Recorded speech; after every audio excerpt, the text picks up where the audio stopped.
But more than anything, I feel like what's really been a powerful piece, I feel like in the work that we've done, is that we've kind of removed ourselves in a certain extent of what the nonprofit model is in community organizing.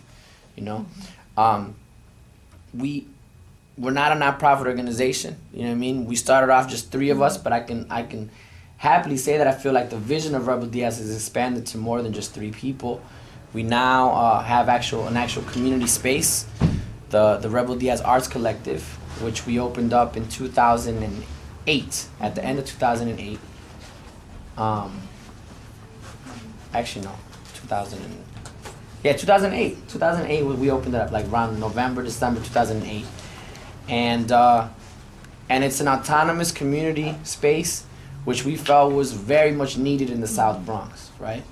And the reason for that was because we felt that there was a lack, for one, in New York, anybody's been to New York, there's just a lack of space, period. You know what I mean? Everybody lives on top of each other. But more than that, I felt like a space that really addressed like the needs of like the hip hop community. Like, we met mad, performers that didn't have access to studios, access to rehearsal. Like, how many bands, get on stage, young people, they sound horrible because they've never practiced. Like, their only time practicing on an actual mic, and on a stage with their DJs when they're performing live. So we wanted a space that could, actually provide that rehearsal time, art space, murals. Like, how many graffiti artists are there in the Bronx that don't get to do murals, you know what I mean? Unless you're like in the most known crews, you're not gonna be able to actually practice. So the idea of opening up a space kind of came from us doing the work through the music. Like, we were on tour in Berlin, and we get to Berlin, and here we are, mad far from the birthplace of hip hop, from the Bronx where we live, and there's like 10 hip hop community centers there, and these are like you know what I'm saying, like schools, like literally, like the dudes are like, oh, and here we have like the breakdancing room. We walk into a school, like a whole classroom of like little German b-boys like snapping, you know what I'm saying, like, and then like the whole like, and we come back with like that energy, like, yo, we need to get something like this in the Bronx, right? And what happens is the day that we get back, the day we come back from Berlin, me and my brother get arrested for standing up, like basically trying to translate for an immigrant vegetable vendor in the Bronx. And so that kind of fueled us more, like, man, these dudes are locking us up. We gotta really open up a space, So in November of 2008, we came across this abandoned cider factory in the Bronx. And there was a complete disaster up in that spot. I'm talking about, they had, like, the people that had been there before us, I guess, never threw away the garbage. They just throw it like in like a little back area. So there was literally a mountain, I'm talking about like 10 feet tall, of just straight garbage. So we kind of like, we got lucky in the sense that this brother from this organization called Friends of Brook Park, I don't know if you're familiar with them. They do a lot of like, environmental justice work. He had come across the space and like happened to know like the daughter-in-law of like the owner who owns the whole block. Like, this dude, like one of these old like landowners. He just literally owns the whole block on Austin Place in the Bronx. So that spot was abandoned. He wasn't trying to clean it up or nothing. So we came at him like, look, like, we're gonna turn this into some positive, into a community space, but you gotta give us like a long-term lease, because I'm not gonna go in there, clean up your spot and fix your electricity, and then you kick me out a year later. So our whole piece was like, all right, so we built with him, we were able to get a 5-year lease. So we kind of had like a vision, okay, so now we could plan for the next 5 years. And that's pretty much what's happened. We've been learning as we've gone along. Like, my whole piece was like, if I couldn't, like, as an organizer, I was like, and when I say that I was kind of tired of working with the nonprofits, is because I felt that funding was dictating the work that was being done. Like, I'm here in the South Bronx, and I'm working with youth, and they telling me to be a youth organizer, and the kids are like, man, I'm getting harassed every day by the police, or you know what I'm saying, I can't get a job, like, simple, like real life situations. And then they got me working with them like, oh, let's go do asthma Which, not to say that it's not needed to do work with asthma in the Bronx, because it's got some of the highest percentages of asthma, but it was because there was a grant that said, this is the organizing that you're going to do, and you're going to organize around asthma. So I'm like, yeah, there's asthma, there's diabetes, there's all kind of, you know, health issues in our community.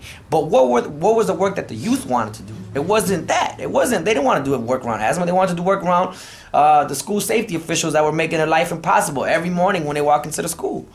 So it was like, what type of real organizing is, and what type of real trust is being built? Like, you know, even where I was working at, there was like, the staff wasn't even from the community. So it's really easy. You come in from Brooklyn, you got your college degree, and you want to, you know what I'm saying, like, make yourself feel better that you're doing positive work. So that's easy work. You know, you getting paid $34,000 a year, or whatever, 29, whatever, you know, the salaries are for organizers nowadays. But I felt like there wasn't a real connection. So my first move was like, my idea was like, if I can't organize my block, then all this stuff I'm talking about in my music is a lie. I might as well be like a fake gangster rapper. I mean, what's the fake organizer? Yeah, like a fake. You know, we call them a studio rebel. That's how they term it. You know what I'm saying? Like, yeah, you know what I'm saying? F the police and kill the system, but I can't even organize 3 people on my block. Or 3 people don't know you. Yeah, or people in my community don't even know who I am. You know, so like that was a, you know. And this is something that we didn't really start, you know, like kind of process until 2 years being in the group, you know? So that was a real, like, it was a challenge, because it's like, and I would even say for some of y'all, like, reflection-wise, like, I was like, how are we going, you know, how do you make that connection? And I'm happy to say that it happened naturally, you know what I mean? Like, I have been, because like I'm from Chicago. Anybody knows from Chicago, we're a real neighborhood-oriented city. Like, I don't, you know what I'm saying? Like, I'm from the Bronx. I'm not gonna hang out with people in Brooklyn. I'm living in the Bronx. So I started making friends on the block, like, but through, like, very much like the same way you make friends when you're younger. Like, it's Saturday, it's a nice day, there's a basketball court right across the street from my house. I'm gonna go play ball. You know what I mean? So, or for example, like, yo, I like sports. You like sports? What's up? Y'all gonna watch the Giants game? I can't watch the Bears, so you gonna watch the Giants game? I'll be a Giants fan for now. And it was crazy, but like the year the Giants won the Super Bowl, I was at like the neighborhoods, all the fellas from the hood, I was at their house every Sunday. And like, that's how trust was built. You know what I mean? I didn't walk into their environment with a moral umbrella, which is a mistake the movement makes a lot of times also. You know what I mean? Like, we talk about changing the system and changing the world, but we walk around with a moral umbrella. Like, okay, well, I'm going to judge you because you smoke weed. I'm going to judge you because you drink. I'm going to judge you, you know what I'm saying, because your rhetoric isn't, you know what I mean, like, on point, and you haven't read enough books as I can. You can't quote Malcolm X the way I could. But it happens, you know what I mean? Like, we get access to information a lot of times, and it kind of like, it puts us in a privileged position, but sometimes we kind of act like, we act on that privilege a little bit, you know what I'm saying? Like, we kind of like, I know mad folks that I build with that are like, that walk around with their fist up and an Asada Shakur shirt on, but walk into my hood and look down upon the brothers that we're building with. So, just from conversation, I'm building with the brother. I'm like, man, you know, we got this real big space that we could build like an ill studio that we can all record in. And then it just turned, that's how it happened. One of my boys like, man, I'm a carpenter. I ain't had a job like in 2 years, but I know how to, you know, you gave me the materials, I'll build you a studio. And then the other dude, my boy Tito, who, you know, even like you start seeing the value in people, who Tito smoked on 20, 30 blunts a day, and I'm looking at him like, man, there's no way Tito could support this movement in any way. High as hell the whole time, you know what I mean? And Tito comes out like, you know, from one of his like, man, I'm an electrician, B. Like, I'm like, what the, you know what I'm saying? Like, you start seeing like the you know what I'm saying? Like the real like talents in folks and like what they bring to the table. And literally like it was 12, the whole crew was 12 of us. They're all from my block, you know? Mm-hmm. And here we are a year and a half later, and you see the change in the music that they're making, you know what I mean? Like before, and it was like, when I say it was an organic process, it really happened. Like, I couldn't read about it in a book and planned it any way better. It was something that just kind of happened, you know? And what happened is we built, with them building the studio, working in there for like 2 weeks, there's real camaraderie built, you know what I mean? And there's also like an ownership of the space. Like, here we are in Austin, And you know, this Sunday there's gonna be a huge performance going on, a play, and we're not even there. You know what I mean? And that was like the ultimate goal, was that we could provide a space that Latere or Rod from Rebel didn't have to be there, that the space is ran by the community.